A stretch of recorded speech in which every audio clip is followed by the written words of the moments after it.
Gar, bale may share nga pala ako sa inyo na C23 na trouble code na lumabas dito sa Raider FI. So, mangyayari sa kanya, wala siyang kuryente. Pinalabas ko lang siya gamit yung socket na on-off. So, ganyan lang yung ginagawa natin dito mga boss. So, C23 yung trouble code yung mga boss. Bale, ang lalabas din sa code na yan, hindi under yung motor. Tapos walang kuryente na lumalabas sa may ignition. Puntaan nyo lang dito sa may ilalim ng sa airbox, yung tip over sensor mga boss. Check nyo rito kung may putol. So na-check ko rito na yung kulay red na na wire papuntang battery putol, kaya walang lumalabas na kuryente din sa mismong ignition coil niya.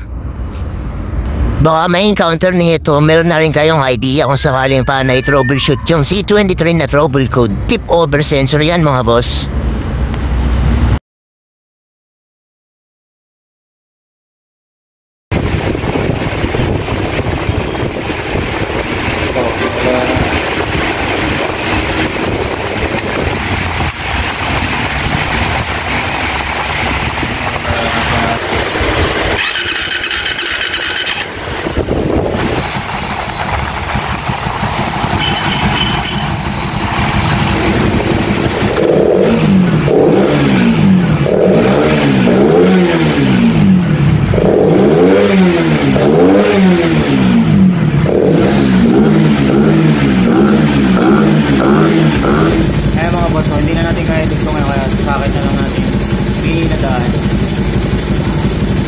So pag dumating yung may-ari, papahinang na lang natin yung mga boss.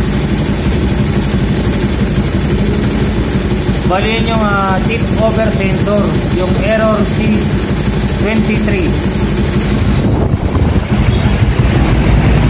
Bali ito yung mga boss,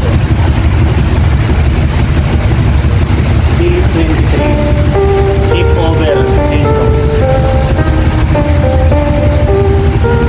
Dito na lang video natin mga boss. Thank you and goodbye. Maraming salamat sa inyong panonood.